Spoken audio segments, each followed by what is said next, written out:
Since the 1970s, embryo transfer has played a pivotal role in enhancing dairy cattle genetics.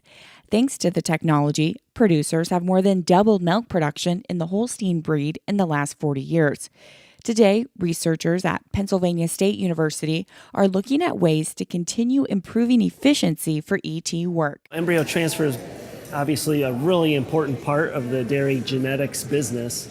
And so ideally, we'd like to select for donors that produce lots of viable embryos so that we can maximize our return from those donors. They were just kind of explored, is there genetic variation in how many eggs a donor can produce? And the answer to that is yes. That's Dr. Dechow, Penn State Associate Professor of Dairy Cattle Genetics. His research shows a correlation between some genetic traits and an animal's ability to produce embryos. Those cows that have high genetic merit for most fertility traits would probably be the best to start with. But the reality is, at this point, we don't really have genetic evaluations for donor egg production.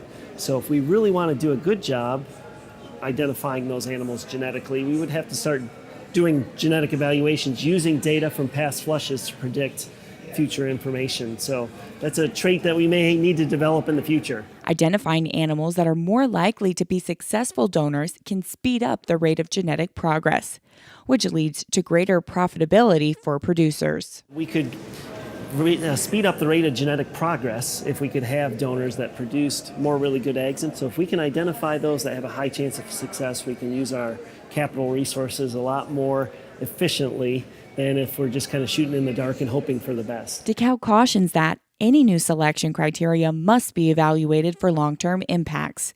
Their research is considering all the options when looking at ideal embryo donor identification. We're making really fast genetic progress, but it's kind of tough to make fast genetic progress and still protect genetic diversity to maximize long-term genetic progress at the same time. So inbreeding is one of the challenges that we're facing as well. For more information on Dechow's research, visit animalscience.psu.com.